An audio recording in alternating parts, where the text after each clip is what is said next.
हिरनी और शिकारी। एक बार की बात है, जंगल में एक बहुत प्यारा सा छोटा सा हिरनी रहती थी और वह चंचल थी।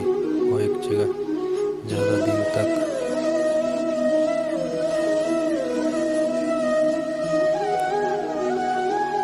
दिन तक नहीं रहती थी।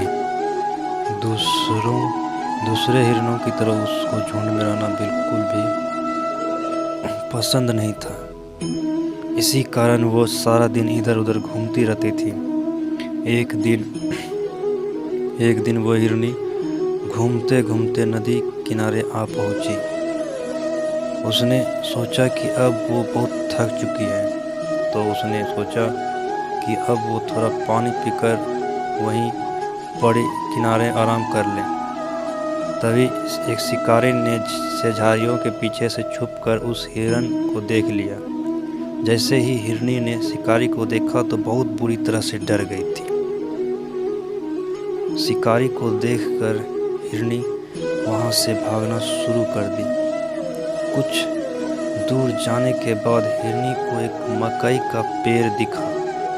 उसने सोचा कि इसके पहले शिकारी आकर मेरा शिकार कर ले तो उससे पहले ही मुझे इस खेत में जाकर छुप जाना चाहिए और शिकारी मुझे देख नहीं पाएगा और मैं बच जाऊंगी। और इतना कहकर हिरन मकई के पेड़ के खेत में जा छुपी थी। मकई का पेड़ काफ़ी घना था, जिसके कारण हिरनी वह आराम से जाकर छुपी हुई थी। शिकारी ने उसे बहुत खोजा पर वो नहीं मिली। बहुत देर तक खोजने के बाद हिरनी नहीं मिली तो वह शिकारी बहुत थक चुका था। हिरनी ने सोचा कि अब वो बच जाएगी और उसने सोचा कि अब तक तो शिकारी भी चला गया होगा। हिरनी बड़े आराम से मकई के पत्तों को खाने लगी। खेत में से आवाज़ सुनकर शिकारी समझ गया कि हिरनी इसी खेत में छुपी हुई है।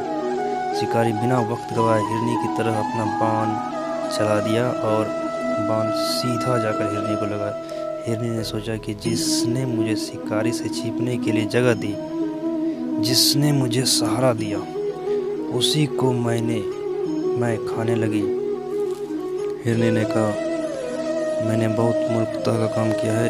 इतना सोचते हिरनी तुरंत मर गई।